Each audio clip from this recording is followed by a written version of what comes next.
دی deep dive میں خوش آمدید۔ آپ سب کیسے ہیں؟ ہم سب نے یہ جملہ تو سنا ہے کہ خیال حقیقت بنتے ہیں، لیکن کیسے؟ کیا اس کا کوئی فارمولا ہے؟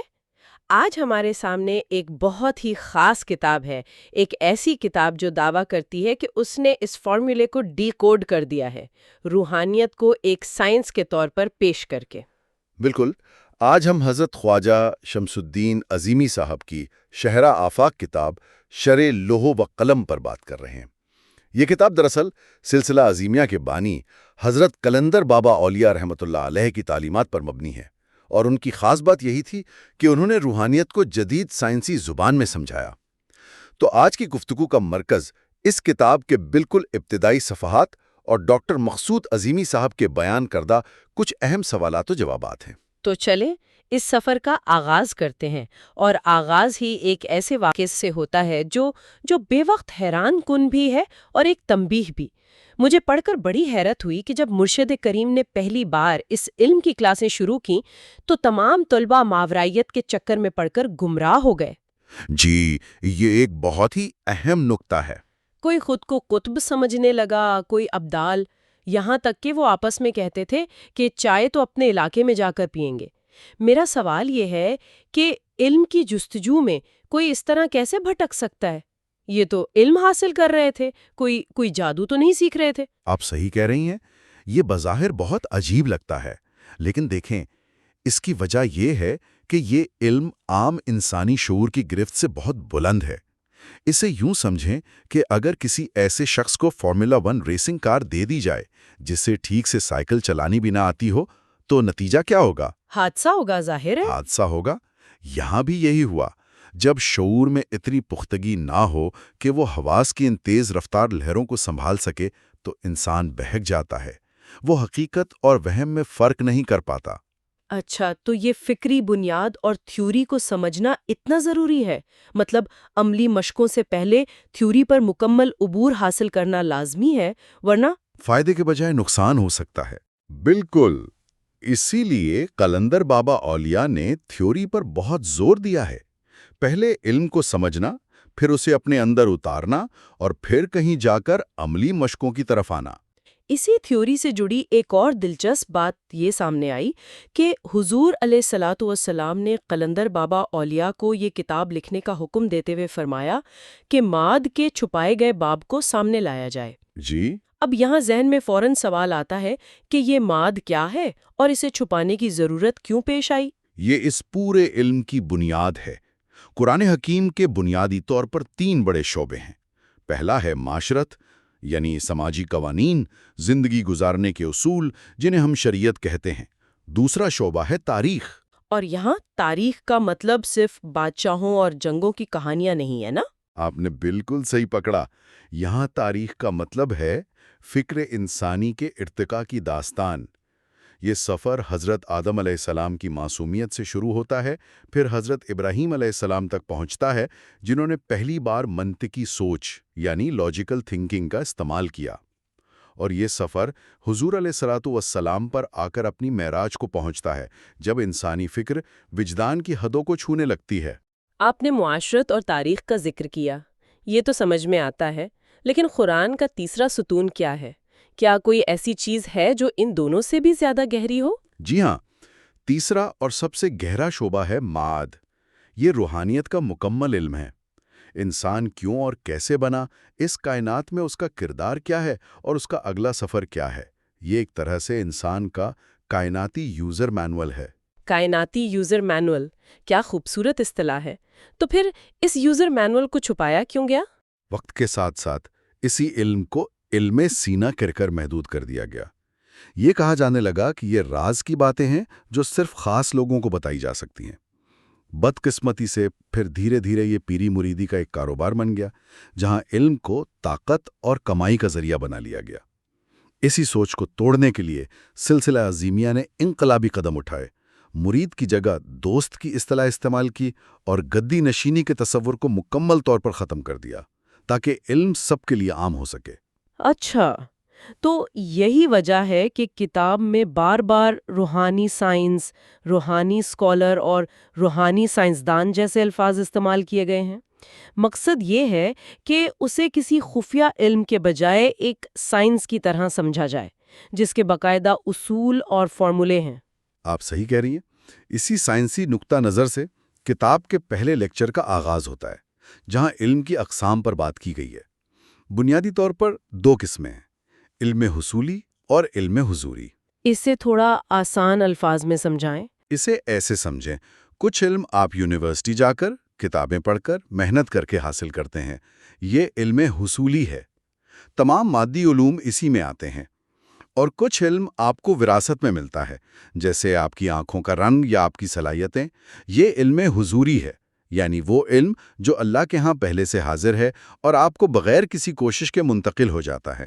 اور ان دونوں کے درمیان ایک پل بھی ہے نا؟ جی ہاں، وہ پل ہے علم لدنی۔ یہ وہ علم ہے جو اللہ اپنی طرف سے براہ راست کسی کو عطا کرتا ہے، جیسے حضرت خضر علیہ السلام کا علم۔ یہ علم حصولی کی محنت اور علم حضوری کی عطا کے درمیان ایک رابطہ ہے۔ قرآن جب کہتا ہے کہ میری نشانیوں پر غور کرو، تو وہ دراصل ہمیں علم حصولی کے ذریعے علم لدنی کے دروازے تک پہنچنے کی دعوت دیتا ہے۔ یہاں سے بات اور بھی دلچسپ ہوتی جا رہی ہے۔ کتاب کے سرورق پر 6 دائرے بنے ہیں۔ یہ صرف ایک ڈیزائن نہیں ہے، ان کا گہرا مطلب ہے۔ بالکل، یہ 6 دائرے یا گلوب دراصل ستت ایام یعنی تخلیق کے 6 ادوار کی علامت ہیں۔ یہ کائنات کی 6 مختلف بناوٹوں کو ظاہر کرتے ہیں۔ ان کے اندر کا پورا نظام کائنات کی ساخت کو بیان کرتا ہے، جس میں نقطہ وحدانی سے لے کر روح کے 3 درجے اور پھر 4 نہریں وہمہ، خیال، تصور اور احساس شامل ہیں۔ ایک منٹ، عام طور پر ہم وہمہ، خیال، تصور، احساس اور ناطقہ کو 5 حواس سمجھتے ہیں۔ کیا یہ درست ہے؟ نہیں، اور یہ ایک بہت بڑی غلط فہمی ہے جسے یہ کتاب دور کرتی ہے۔ یہ 5 حواس نہیں، بلکہ یہ حواس کے 5 درجے یا لیولز ہیں۔ ہمارے حواس تو 11,500 سے بھی زیادہ ہیں، لیکن ہم لا علمی میں ہر غیر معمولی حس کو چھٹی حس کہہ کر بات ختم کر دیتے ہیں۔ یہ دراصل ایک ہی حس کی رفتار کے مختلف لیولز ہیں۔ رفتار کے لیولز، یہ تو بہت ہی دلچسپ بات ہے۔ اس کی کچھ تفصیل بتائیں۔ جی، پہلا درجہ ہماری بیداری کے حواس ہیں جنہیں ہم ابھی استعمال کر رہے ہیں۔ دوسرا درجہ خواب کے حواس ہیں جو بیداری سے 70,000 گنا تک تیز ہو سکتے ہیں۔ 70,000 گنا؟ تو کیا اس کا مطلب یہ ہے کہ جب ہم کوئی ایسا خواب دیکھتے ہیں جو گھنٹوں پر محیط لگتا ہے لیکن حقیقت میں وہ صرف 0.5 منٹ کا ہوتا ہے، تو یہ اسی رفتار کی وجہ سے ہے؟ آپ نے بالکل صحیح سمجھا۔ آپ کا ذہن اس وقت ایک سپر کمپیوٹر سے بھی تیز کام کر رہا ہوتا ہے۔ تیسرا درجہ موت کے حواس ہیں جو بیداری کے مقابلے میں 3,65,000 گنا تیز ہوتے ہیں۔ 3,65,000؟ چوتھا درجہ یوم قیامت کے حواس 36,50,000 گنا تیز ہوتے ہیں۔ اور پانچواں درجہ حشر کے حواس ناقابل یقین حد تک 1,82,50,000 گنا تیز ہوتے ہیں۔ 1,82,50,000 گنا؟ ایک منٹ، یہ اعداد و شمار کہاں سے آئے ہیں؟ میرا مطلب قرآن کی آیات کا حوالہ اپنی جگہ، لیکن یہ سمجھنا بہت مشکل ہے کہ ایک انسان حشر میں 1 کروڑ گنا تیز محسوس کر سکتا ہے۔ یہ تو کسی سائنس فکشن فلم کا اسکرپٹ لگتا ہے۔ آپ کا سوال بہت اہم ہے۔ یہ اعداد و شمار قرآن حکیم سے ہی اخذ کیے گئے ہیں۔ اللہ تعالیٰ نے مختلف مقامات پر فرمایا ہے کہ میرا ایک دن تمہارے 1000 سال کے برابر ہے، کہیں 10,000 سال اور کہیں 50,000 سال کے برابر ہے۔ یہ کوئی تضاد نہیں، بلکہ حواس کے مختلف مدارج اور عالمین کا بیان ہے۔ اچھا۔ اگر آپ ایک سال کے 365 دنوں کو ان اعداد یعنی 1,000، 10,000 اور 50,000 سے ضرب دیں تو آپ کو ٹھیک یہی رفتاریں حاصل ہوں گی۔ روحانیت دراصل انہی رفتاروں پر قابو پانے اور انہیں شعوری طور پر استعمال کرنے کا علم ہے۔ سبحان اللہ، یہ تو واقعی ایک بالکل نیا زاویہ ہے۔ آپ نے ستت ایام یعنی تخلیق کے 6 ادوار کا ذکر کیا۔ کیا ہم اسے تصوف کی کسی اور اصطلاح سے جوڑ سکتے ہیں؟ جی بالکل۔ جس طرح کائنات 6 ادوار میں بنی، اسی طرح ہمارے اندر کی کائنات یعنی ہمارا خیال بھی 6 مراحل سے گزر کر حقیقت بنتا ہے۔ یہ کائناتی اور انسانی تخلیق کا ایک ہی عکس ہے۔ تصوف میں انہی 6 مراحل کو لطائف ستہ کہا جاتا ہے۔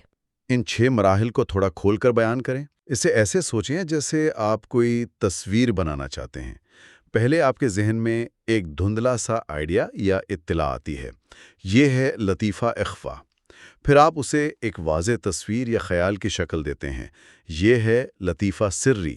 پھر آپ اس میں رنگ بھرتے ہیں، اس سے جڑتے ہیں، یہ احساس بن جاتا ہے۔ یہ لطیفہ قلبی ہے، یہ احساس آپ کے نفس میں ریکارڈ ہو جاتا ہے۔ یہ لطیفہ نفسی ہے، پھر یہ احساس واپس تصور میں بدلتا ہے، یہ لطیفہ روحی ہے، اور آخر میں خیال واپس اطلاع بن کر کائنات میں نشر ہو جاتا ہے، یہ لطیفہ خفی ہے۔ واہ!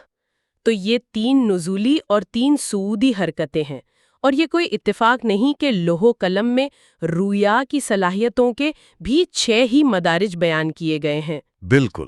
یہ سب سمجھنے کے بعد کہ خیال کیسے سفر کرتا ہے اور حقیقت بنتا ہے، ذہن میں کچھ عملی سوالات پیدا ہوتے ہیں۔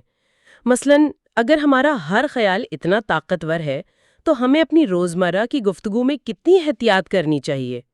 اسی سے جڑا قلندر بابا اولیاء کا ایک بہت دلچسپ جملہ ہے، یہ نہیں کہ میٹھا پسند نہیں، یوں کہیں کہ نمکین سے رغبت زیادہ ہے۔ اس کا کیا مطلب ہے؟ یہ دراصل تقویٰ کی عملی تعلیم ہے، یعنی منفی الفاظ اور منفی سوچ سے بچنا۔ قانون یہ ہے کہ خیال مظہر بنتا ہے۔ جب آپ منفی خیال سوچیں گے یا منفی الفاظ بولیں گے تو آپ کے ارد گرد منفی حقیقت جنم لے گی۔ قلندر بابا اولیاء اپنے گھر میں یہ کہنے سے بھی منع فرماتے تھے کہ آٹا ختم ہو گیا، وہ کہتے تھے کہو آٹا مزید درکار ہے۔ اچھا، تو یہ صرف مثبت سوچنے کی بات نہیں ہے، یہ تو حقیقت میں اپنی زبان سے اپنی دنیا کی تخلیق کرنے کی بات ہے۔ میں تو دن میں 50 بار کہتی ہوں گی کہ میں تھک کر ختم ہو گئی، مجھے آج سمجھ آیا کہ میں لاشعوری طور پر کیا کر رہی تھی۔ آپ نے بہت گہری بات پکڑ لی۔ اسی لیے ختم القرآن کی اصطلاح بھی انتہائی غیر محتاط ہے۔ قرآن کبھی ختم نہیں ہوتا، اس کا دور مکمل ہوتا ہے۔ الفاظ حقیقت کی تعمیر کرتے ہیں۔ تو جس طرح یہ ہمارے خیالات ہماری دنیا بناتے ہیں، اسی طرح ہمارے منفی خیالات بھی ایک منفی دنیا بناتے ہوں گے۔ اسی سے جڑا ایک سوال ہے، کیا شیطان کی پہنچ باطنی زون میں بھی ہے، اور جنات اس روحانی راستے پر کیسے ہیں؟ جی ہاں، بالکل ہے۔ پہلے یہ سمجھیں کہ ابلیسیت کیا ہے۔ اللہ کی بات نہ ماننا، اپنی مرضی کرنا، ہٹ دھرمی دکھانا۔ اور شیطانت کیا ہے؟ شیطانت دراصل ہمارا ہی منفی پہلو ہے۔ ہم سب اندر سے زوجین ہیں، یعنی مثبت اور منفی کا مجموعہ۔ ہمارا یہی منفی پہلو، ہماری منفی سوچ شیطانت ہے۔ اچھا، جہاں تک جنات کا تعلق ہے، وہ بھی انسانوں کی طرح مکلف مخلوق ہیں، یعنی ان پر بھی اللہ کے قوانین لاگو ہوتے ہیں۔ اسی لیے سلسلہ عظیمیہ عالم جنات میں بھی اسی طرح جاری و ساری ہے، اور یہ کتاب انسانوں اور جنات دونوں کے لیے ایک مشترکہ ورثہ ہے۔ تو پھر آخری اور سب سے اہم سوال، اس روحانی ورثے کو حاصل کیسے کیا جائے؟ سلسلے میں شامل ہونا آپ کو اس ورثے کا اہل تو بنا دیتا ہے، کیونکہ آپ روحانی طور پر خاندان کا حصہ بن جاتے ہیں، لیکن وراثت حاصل کرنے کے لیے کچھ عملی قدم اٹھانے پڑتے ہیں۔ یہاں وہ قدم 2 ہیں۔ پہلی، اس علم میں گہری دلچسپی لینا، اس کے لیے وقت نکالنا، اور دوسری، نتائج کی پرواہ کیے بغیر مسلسل کوشش کرتے رہنا، چاہے کچھ محسوس ہو یا نہ ہو۔ ورثہ تو مرشد نے ہمارے سامنے کھول کر رکھ دیا ہے، اب اسے حاصل کرنا ہماری دلچسپی اور کوشش پر منحصر ہے۔ بہت خوب۔ تو آج کی اس گفتگو کا خلاصہ یہ ہے کہ روحانیت کوئی پراسرار یا وہمی چیز نہیں، بلکہ ایک باقاعدہ منظم سائنس ہے۔ اسے سمجھنے کے لیے شعور کی پختگی، سائنسی انداز میں مطالعہ، اور سب سے بڑھ کر اپنے خیالات اور الفاظ پر گہری نظر رکھنے کی ضرورت ہے، کیونکہ ہمارا ہر خیال ہماری دنیا تعمیر کر رہا ہے۔ آپ صحیح کہہ رہی ہیں، اور اسی نقطے پر میں سننے والوں کے لیے ایک سوال چھوڑنا چاہوں گا جس پر وہ غور کریں۔ ذریعے سے یہ بات سامنے آئی کہ ہمارا منفی پہلو ہی شیطانت ہے۔ اگر ہر خیال، چاہے مثبت ہو یا منفی، بآخر ایک حقیقت کی شکل اختیار کرتا ہے، تو ہم ہر لمحہ اپنے غیر ارادی اور عام خیالات سے اپنے ارد گرد کیسی دنیا تعمیر کر رہے ہیں؟ ایک بہت گہرا سوال۔ اس گہرے سوال پر ضرور سوچئے گا۔ ہم نے ایک بار پھر کوشش کی ہے کہ کسی طرح سے عام لوگوں تک بھی یہ بات پہنچ جائے کہ روحانیت اصل میں ہے کیا۔ سلسلہ عظیمیہ کی یہ کوشش ہے کہ ہر ایک بندے تک یہ پیغام پہنچ جائے۔ اگر آج کی گفتگو نے آپ کے ذہن میں کوئی نیا دروازہ کھولا ہے تو اسے اپنے دوستوں کے ساتھ بھی شیئر کریں جو ایسے سوالات میں دلچسپی رکھتے ہیں۔ آپ اس گفتگو کو بعد میں دوبارہ سنیں اگر ابھی آپ نے اس کو سرسری سا سنا ہے۔